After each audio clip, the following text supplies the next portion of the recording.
Welcome, ladies and gentlemen, to another edition of Brownsville Matters. I'm your host today, Dr. W.F. Strong, and I want to welcome to the studio Dr. Diane Milliken Garza, who sits on the board of the Texas Commission on the Arts. She was appointed to that board by Governor Greg Abbott. Dr. Garza has been deeply involved with the arts here in the Rio Grande Valley, and she is particularly focused on rejuvenating the cultural arts and cultural tourism on both sides of the Rio Grande River. She wants to reunite the border cities to recreate the beautiful harmony that we once enjoyed back in the 80s and 90s and well before that. Have you lived here all of your life in the region? No, all my adult life I've been here. Mm-hmm. I moved here right after I graduated from my undergraduate degree, with my undergraduate degree. I'm really from Dallas. Oh, you're from Dallas. Okay. Yeah. You grew up in the Park City area or what? No, I didn't grow up in the Park City area, but I feel like I've lived here my whole life because, at 24 and 25, you kind of are not even barely an adult. So I do feel like I've lived my entire adult life here. So you were in Dallas when Dallas had a winning football team consistently. Yes. I'm probably not the best one to ask about that. I'm not a huge football fan, but yeah, I guess every Texan kind of likes the Cowboys. But there was a time when Dallas was, in a way, the most famous city in the world because they had the Dallas Cowboys winning the Super Bowl often. They had the Dallas TV show that was number one in the world. That's right. They had Larry Hagman. Yes, that's right. And they had the Dallas Cowboy cheerleaders who were iconic already. They were the first ones, I think, right? So there was so much going on around Dallas at that time. It was bigger than life. It was bigger than life. I was in college there myself at North Texas at the time, University of, it was called North Texas State at the time, but now it's University of North Texas. But you just felt like you were riding a worldwide wave right there in that metroplex. I know. Everything was so cool. Yeah, we were so proud of it all. You're right. You go to Greenville Avenue, and you felt like you were on the Las Vegas Strip, even though you weren't, but you felt that way, and it's pretty cool. So you left there. What year did you come here to Brownsville? In the 70s. In the 70s. It was in the 70s. Mm-hmm. And what brought you here? Well, I wanted to work on my master's as a diagnostician at the time, and there were only 2 schools in Texas that offered that master's, and you would have 3 years of teaching at the same time. And it's strange, but there was a glut on teachers. Now we don't see that anymore. But you could not get a teaching job in the state of Texas anywhere. Wow. But the Rio Grande Valley. They still needed teachers. And then it was just kind of a fluke that a woman had moved down here. Actually, she got her doctorate at North Texas. Okay. What was her name? Susan Ander. Mm-hmm. And she married a guy, Matt Tishner, that had the TV stations at the time. All of them. Mm-hmm. And all of them, yeah. But she started the degree, the diagnostician's master's, at what was then Pan Am. Okay. And so it was just, a crazy accident of fate. And I had an aunt and uncle that had retired from the military here, so I was familiar with the area a little. Mm-hmm. But then I could come and I could get the teaching at the same time that I was getting the master's. So that's why I originally came. And so you're kind of one of those rare people who came from elsewhere and then stayed. Yeah. I guess is it rare? It rare? It is rare. A lot of people when they come from other parts of the state and they find the cultural mix kind of shocking, and then they get uncomfortable and they gravitate back to a place where they feel they fit in better. But there are people like you and me who moved here many years ago and stayed. Well, sometimes I feel like people like us that move from another area are the ones who truly appreciate what's here. Because I feel like when you just come from kind of middle America, we have no concept of what a bicultural, bi-national life is. Like if we lived in Europe, that's so common. Yes. Because geographically everybody's close, so there's a lot of shared borders, which brings the shared languages, the shared cultures, the shared art, everything. But in the United States, it's a huge area that has none of that except for on the border. And then when you come to the southern border, where generations of people have grown up and never left. So you kind of end up in this old world, very European atmosphere. And I married a guy that was from here. Generations of family were from here. So my experience might have been different if I had married somebody that also was not from here. True. But to sort of land right in the middle of this and watch all of my friends have their kids just effortlessly have more than one language. Yes. Everybody does.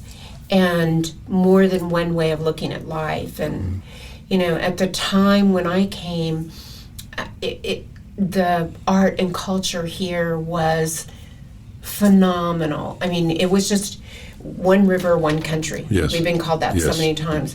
But it truly was. And, you just immediately acclimated to that, where you would spend half of your time on one side and half of your time on the other side. And we still had so many people that they're school kids that lived there but came over here, and workers, and it's so different now. And I even feel like there's a whole generation of like high school age kids right now that do not remember any of that. That's true. Yeah. How fast it's leaving us. And a lot of people of our age group and, kind of, let's say, 50 and up, miss that you just described. They miss that cultural flexibility and mix and kind of a homogenization of the cultures that was so beautiful. Yeah, not quite Mexico, not quite the U.S., just so unique and so special and different. And all in a subtropical environment. Yes, and then we had South Padre Island, we had the whole rest of the region that had the citrus and the cotton and the, all of that tropical kind of, exotic birds. Exotic, everything was kind of exotic, I feel. And then little by little, things that we had no control over started changing it. The fear factor arrived. And then I think the fear factor is the thing that we have to be so aware of, because I feel like, a lot of things happened. We had several really bad peso devaluations. We had several really bad freezes that killed off a lot of our citrus, that changed that forever. And then they built houses. Took down all of that, changed all of that. And then, we started getting into a lot more poverty than we ever had, because we lost a lot of jobs and a lot of businesses and everything along that way. And we were so tied to Mexico that, once that peso devaluation came in, it ruined like a lot of retail businesses and restaurant businesses and hotel businesses. But little by little, and then we ended up, I feel kind of misused politically by some people, where this fear factor came in, where, we need to have a border wall. So in order to get a border wall, instead of just announcing, now remember, we can't feed and house and clothe the whole world, so we need to fix our immigration system, it was, now we have to fear everybody who wants to come in to the United States. And we're a country of immigrants. Doesn't make any sense. And we live here on the border. We see it firsthand. So we know that fear factor is not true. It is not true, and it is not warranted. And if you didn't even want to just believe me, you can go and look at the violent crime statistics that the FBI it keeps. And you can see that our border cities are some of the safest in the nation for violent crime. That's true. El Paso is number 3 from the safest city in the nation. Well, I think we're number 6. So there is not a warranted fear factor. But it's keeping away our cultural tourism. And when you have no cultural tourism, then you don't have a steady stream of income coming into your local economy that can keep up all of the things that we used to have. And we used to have them because we had this influx of cultural tourism constantly, especially in the summers. But, well, I guess in the winters and the spring. Remember spring break? Oh, yes, too. huge. It was huge. Huge. Yeah, In fact, the first time I ever came here was for the spring break. Yeah, a lot of people did. And they used to have billboards that was for teachers say, like the beach, stay and teach. Yes, you're right. I do remember that. On the way.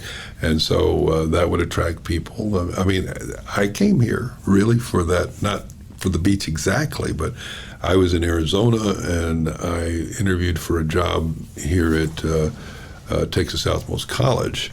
And one of the things that and I was also interviewing up at Tarleton State or Texas A&M Stephenville at the time, and they told me here, said, well, you see, if you come here, you can live on the beach. Yeah.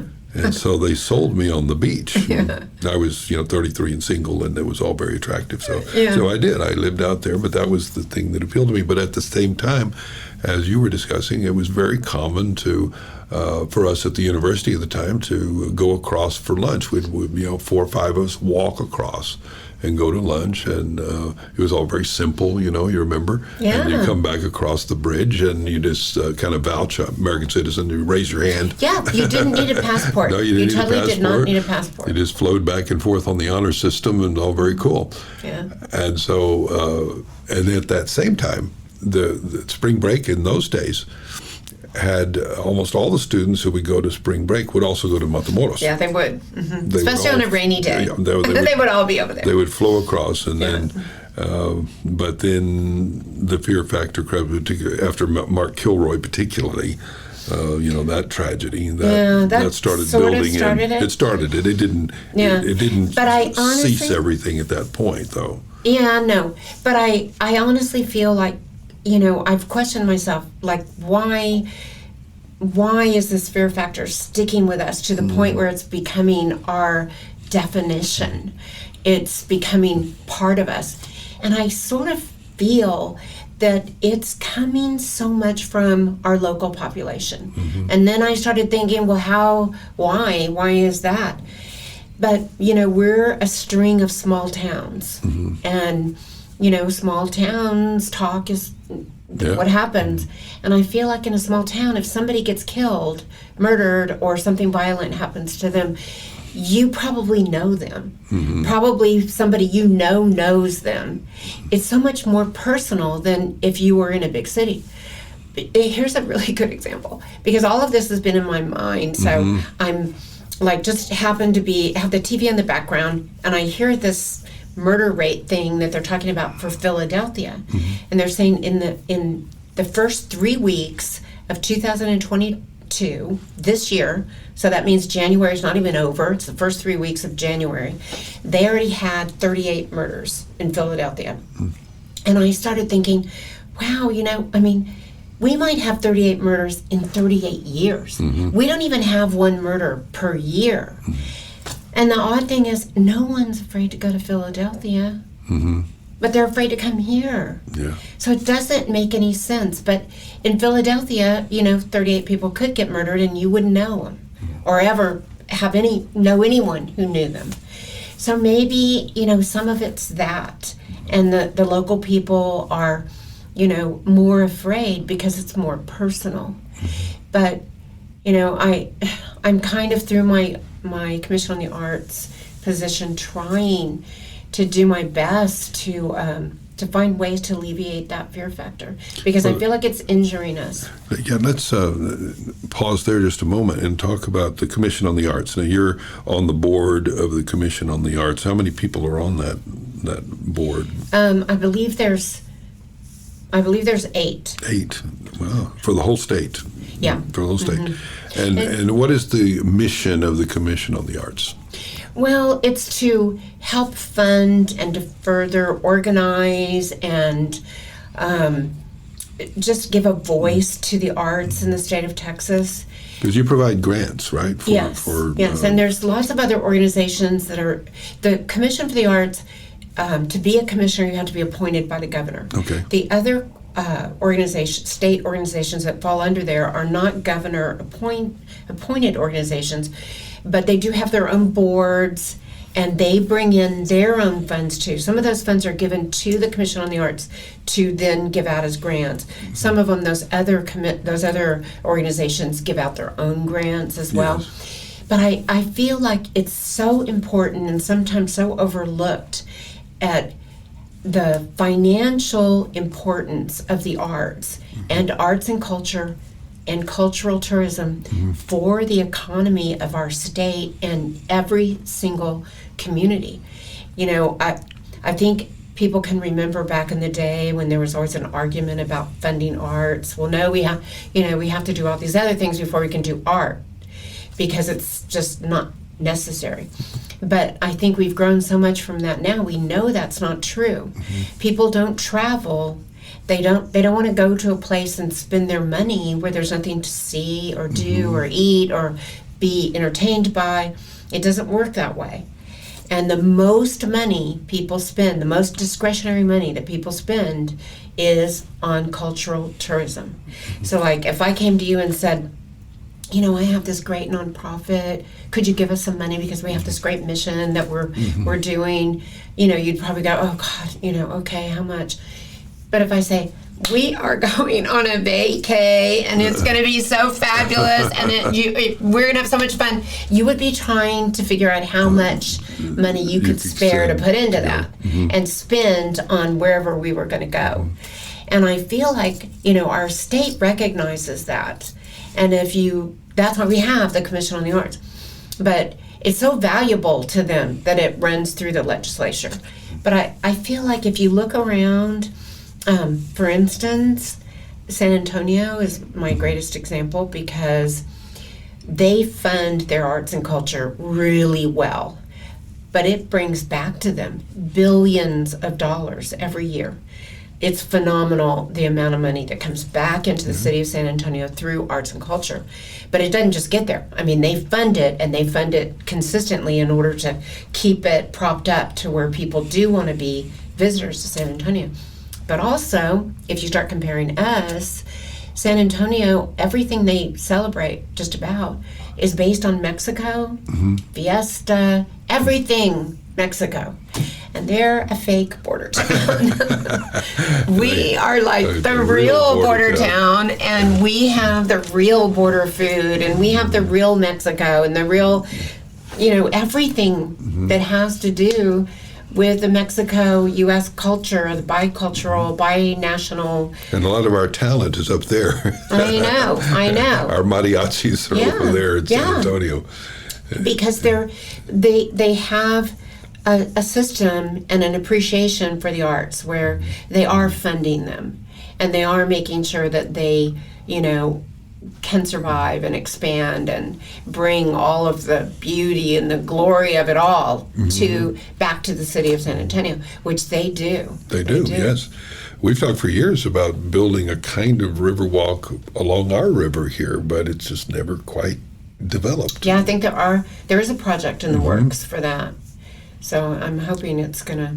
I mean, they used to talk about 20 years ago or so, it looked like they were going to build a weir, a little dam out toward Boca Chica, and it was going to raise our river level by 10 feet here and make the river more substantial, which would make it more attractive for something like that. Instead of being, 50 feet wide, 50 yards wide maybe on a good day, it was going to be more like, 100 yards wide. And I think originally, way back in the 1800s before it was dammed, it would often run about, it was 200 yards wide. It was a significant river.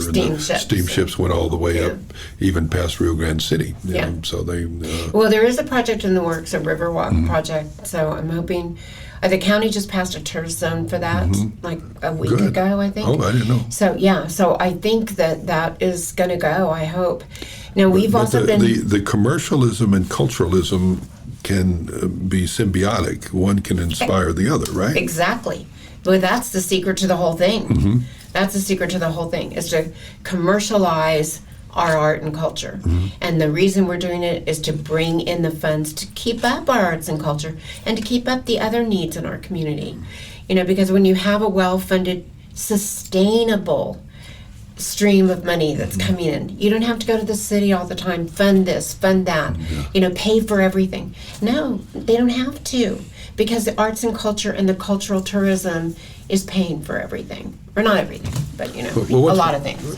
Give me an example of one major thing you would like to see us do here that would be culturally powerful and commercially viable.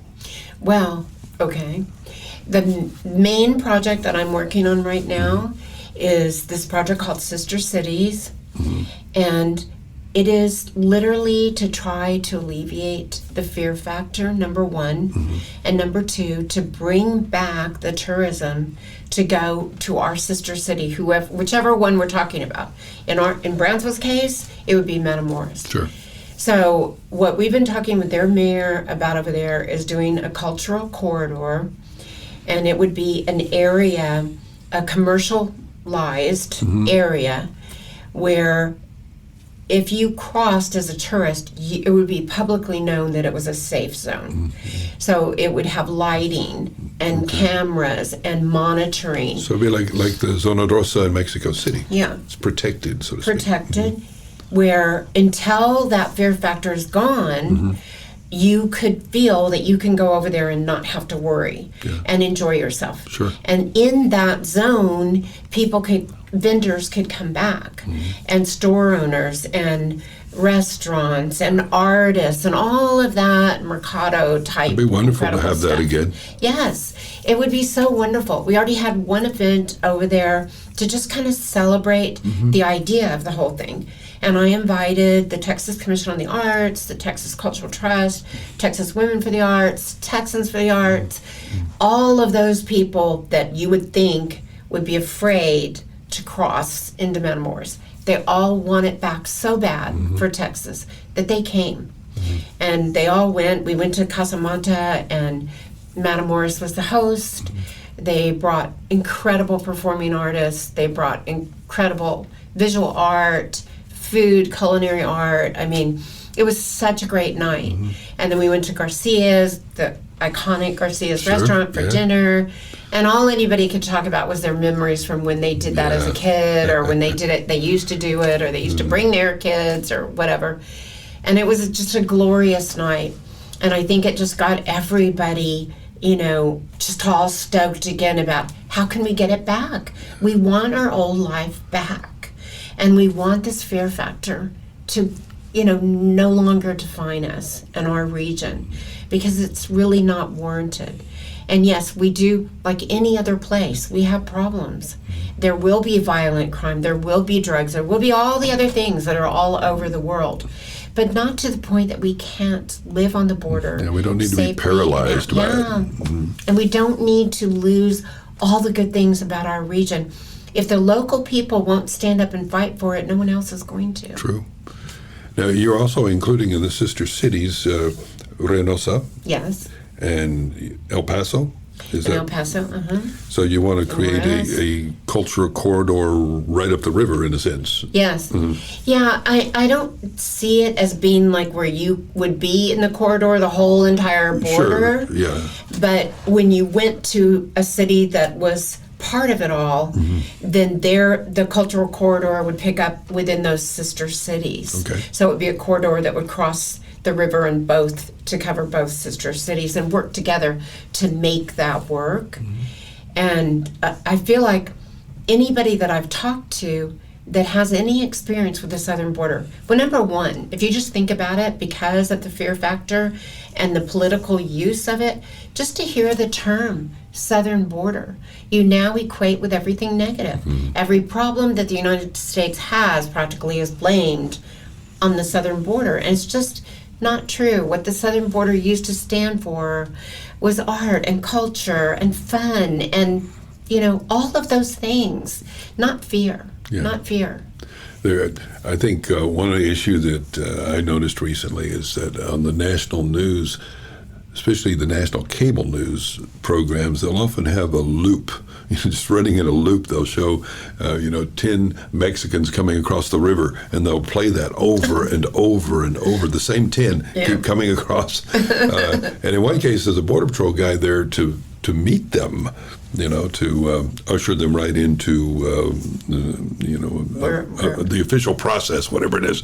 But they make it look like, because of these news loops, they make it look like this is a million people coming a day across this one place. Yeah. And so it amplifies in people's minds.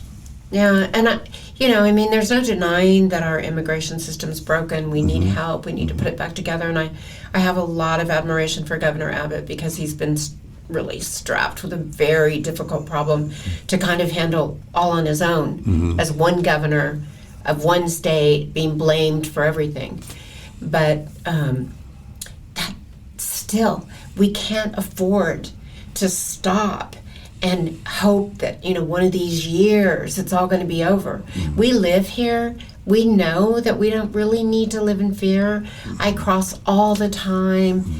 Things have really not changed that much at all. I feel like we need to carry on in the meantime. They will straighten out immigration. They will figure that out. But if that's what we're waiting for, there is a point of no return. We already have a generation that doesn't remember. They don't remember why we would have even moved here. They never had that. They don't remember it. And we will reach a point of no return to where all the buildings are gone, that they've decayed and fallen down, and no one can remember or want to remember what it was like to truly live one river, one country. And if we don't get going, we're going to reach that point of no return. Are you involved with the downtown renovation? To a certain extent, I try to be very supportive of that. I feel like we are so historical here. We have so many lessons to teach. I mean, when you think about our arts and culture just for the state of Texas, and what we think as Texans, what it means to be a Texan. What is the art and culture of Texas, the state? Not forget the regions, but just of the whole state. Well, it all started here. When you think of that, you think of a cowboy, okay? Well, first it was a vaquero. And you think of a ranch, like the King Ranch or something. Now, first it was a hacienda. When you think of like our beef industry and the steaks and all of that. No, it was a longhorn cow before that. And it all started here, right on the Rio Grande River, and most of it in Brownsville and right along the Rio Grande Valley. But the Chisholm Trail, all of those things. But how many people outside of our region realize that? I know so many people, when you talk about the King Ranch, I did an exhibit on Brownsville's connection to the King Ranch. I was there. Okay, that's right. And I sort of feel like, so many people think the King Ranch started at the King Ranch and forget about 30 years of their life that they spent living in Brownsville, Texas. So I feel like it's up to us as the local residents of Brownsville and the whole region to tell our own story and make it important and bring back the cultural tourism and take away that fear factor. And I loved your exhibit, the King Ranch exhibit, because it told the story visually. Yeah. It was wonderful just to walk through the building there where you had the exhibit and to see the years in poster form and in photographic form. It was a wonderful biography of the ranch in picture form, and I think that's accommodating the modern audience quite nicely.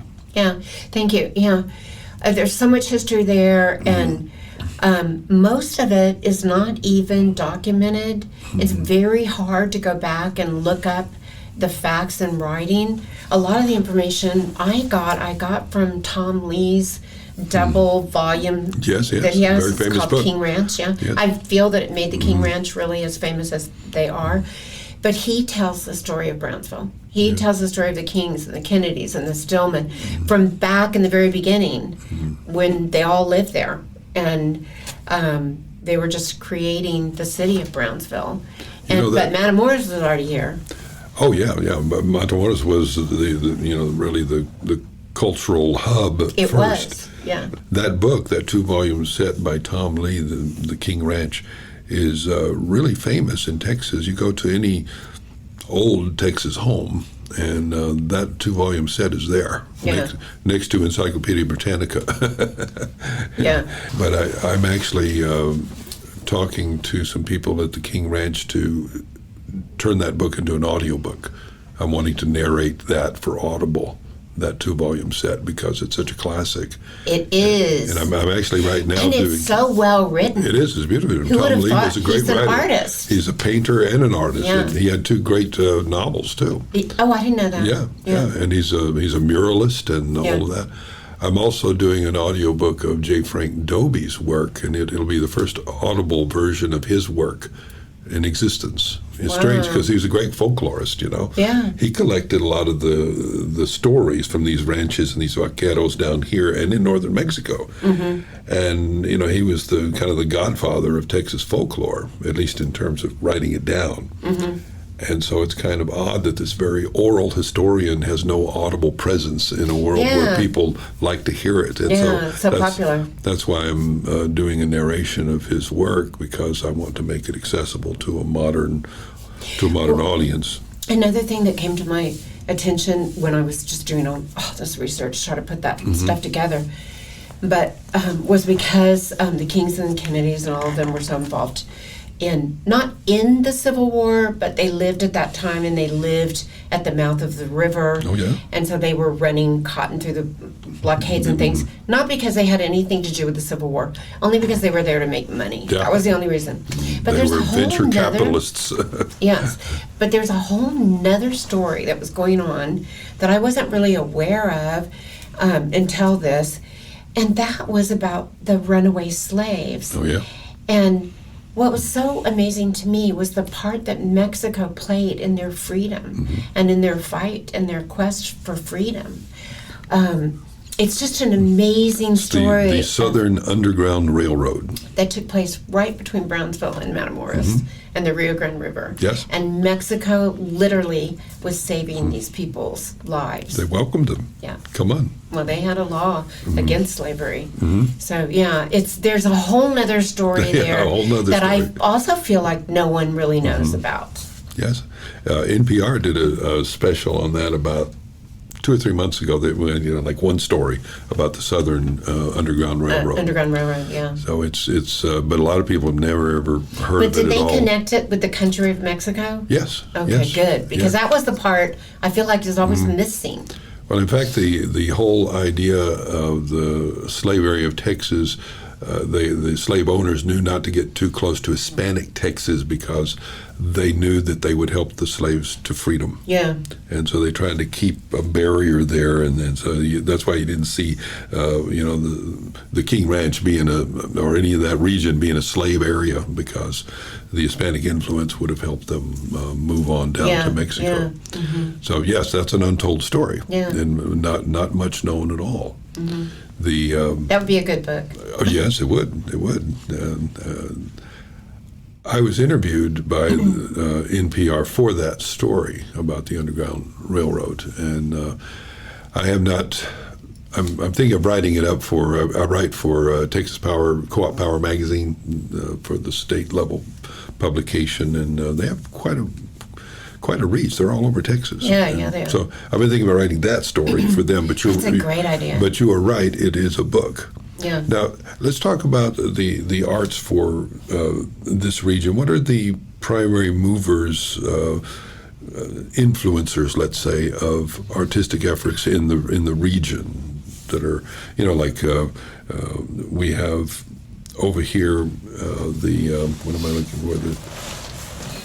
The Camille Playhouse, for instance, they are community theater, and do you know they that promote the arts. They are one of the last community theaters left in the state of Texas. No, I didn't know that. Yes, I was told that by somebody at the commission. And that they really are a jewel because there's so few left.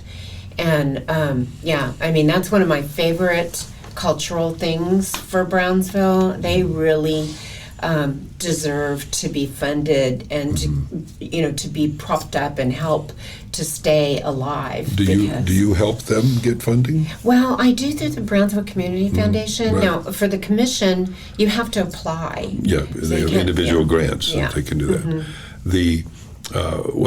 That's a good example. If we look back at our forefathers and foremothers within Brownsville, we look at people. Gladys Porter is an example of someone who had a vision and left money. Actually, while she was still alive, she built the zoo. Of course, there's argument about that too, about displacement of people to build the zoo. Yeah. But all cities have these issues when they try to create something for the future. So go with that. Well, one person I think that should never be forgotten is Melanie Connor. She was always a patron of the arts her whole life here in Brownsville. But at one time, how things kind of come and go, and our Dean Porter Park, we had kind of lost the support of the Porter family. And, as people left here and didn't stay in Brownsville. But Dean Porter Park was kind of falling apart. It really needed to be restored. But in order to do it would take, an extreme amount of funding, which our city did not have. And Melanie Connor went out on her own. She had a lot of help as time went on, because a lot of people agreed with her and wanted to bring it back, and they worked very hard. But she was the leader. She was totally the leader of getting that done, and found the funding, put together the money to redo Dean Porter Park, probably better than it was when it was first created. And I feel like because of her, we have that asset area. I mean, she really deserves the credit. Yes. Okay. Yeah, no, I mean, it brought back such a huge asset for to beautify our city. And, we are the only city in the valley that or anywhere near the valley that has a zoo. And our zoo in the past has been quite famous for breeding. It's breeding exotic animals. I think a lot of it because of the area that we live in, the temperatures The weather, that we live in. It's worldwide as famous worldwide as a breeding zoo. Yeah. They send their animals here. Yeah.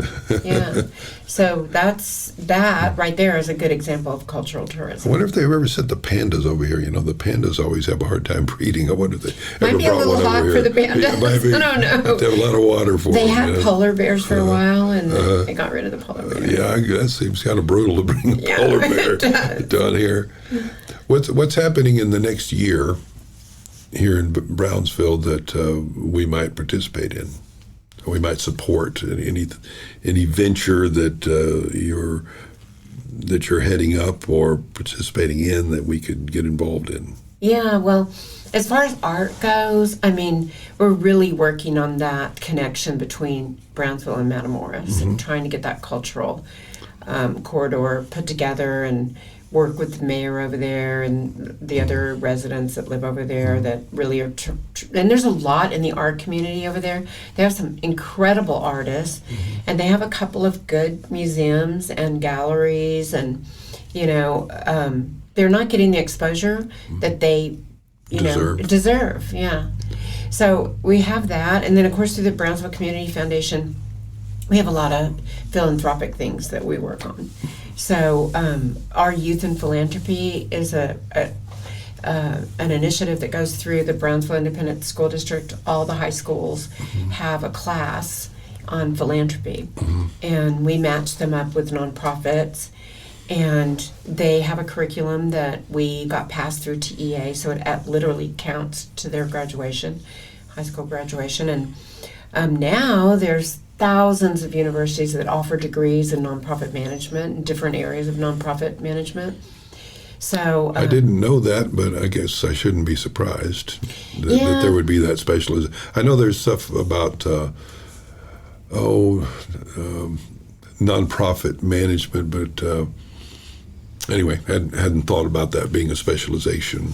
Well, I know back in the day when I was getting my degrees, that was unheard of. I mean, if you had something to do with a nonprofit, you were pretty much a volunteer. Yeah. You know, there wasn't anything really business-like about very many. Maybe the Red Cross, but they were always funded by the government or something. You know, but like as far as your local community went, it wasn't that professional. No, not anymore. It's big time professional now, and it deserves it because so many people want to be philanthropists on their own with their own money. Yes. It's a very popular thing in our world, in our universe, to be, you know, to use your own money for the greater good. But then people start doing that and they put together nonprofits, and then a nonprofit has to professionally manage the money that it's given, or else it will have no impact on anybody. So there was a guy I was talking to a few years ago. His name is Granger, and forget his first name, but anyway, Mr. Granger at the Houston Endowment. And he told me that... I didn't know him. Did you know him? Yeah. And he was saying that these large foundations were getting away from doing, say, $1 million endowments for professorships at universities, for instance, because they said, well, we thought, why do we transfer our assets to them and let them manage it when we can hold on to it ourselves? And he said especially because we'll often fund these things and then they don't do anything with it. We give them our money and that professorship doesn't get filled. And so our money is out of our hands and out of our control. And this way we hold on to the asset and we invest it differently. Yeah, they're starting to demand that you supply them with the information on the impact, what you did with the money exactly, and the results of that. And you can't really report that if you don't know how to do that. Right. It's a professional skill to know how to do that. But it's kind That's of another major that they also have it called as grant writing. You know, really. That should and be. where to find the grants to write them. That's right. But I feel like it's kind of gone full circle on that, because at least as far as community foundations go, because if you say you're somebody like Youth Endowment with a whole lot of money to give away, and they have to do that. They have to give away a certain percentage of what they bring in. And you're looking for where you're going to put that. If you go to a community foundation, in a community, those are the people that live there, so they know who's doing what, and they're responsible for the due diligence. Are they really doing what they're saying they're doing? You know, can they prove that they did it? And let's see all the documentation. And those are some of the things that are, you know, the giant foundation doesn't really want to do that every single place that they're going to give money. So if they go to a community foundation, it's not the individual little charity. It's a whole group of them for a whole area. Makes sense, yes. But very efficient. They can trust the community foundation is run by the same people that live there in order to do the due diligence. And then the community foundation has to prove to that grantor what happened to the money and the impact that it made. So the community foundations are becoming a really popular thing for big grantors to use. So have you all gotten those sort of grants here through the Brownsville? We are starting to get them, and more. So we're starting to look for them too, because we see that wave coming in where they are choosing to fund through community foundations. You didn't see that in the past. Yeah, it's very interesting. Yeah, it is, right? There's another kind of trend, like you pointed out, that a lot of people are involved in philanthropy. People of means are getting more and more interested in doing this sort of work with their money. And I've run into a number of families that are creating their own foundations. You know, they're not really big. They may only have, you know, 100 or 200,000 to distribute each year, but they like to do it in their community, or they like to do it for a cause.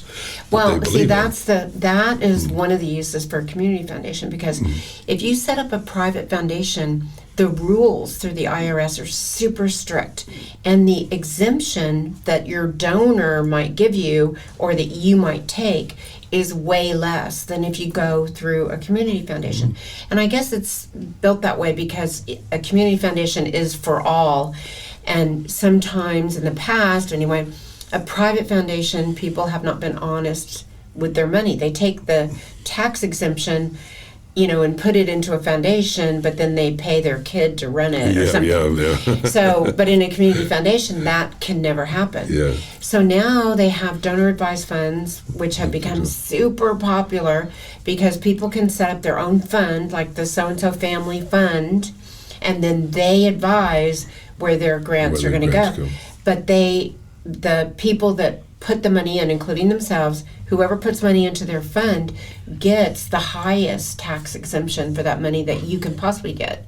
It's a great thing to do. Even up to the day that you're supposed to pay your taxes, you can donate it to a donor advised fund and get that exemption. It's crazy good. So if someone here in Brownsville, for instance, wanted to be supportive of the arts, they could call you and they could they say, look, I want to create a grant within your organization, and so here's the money.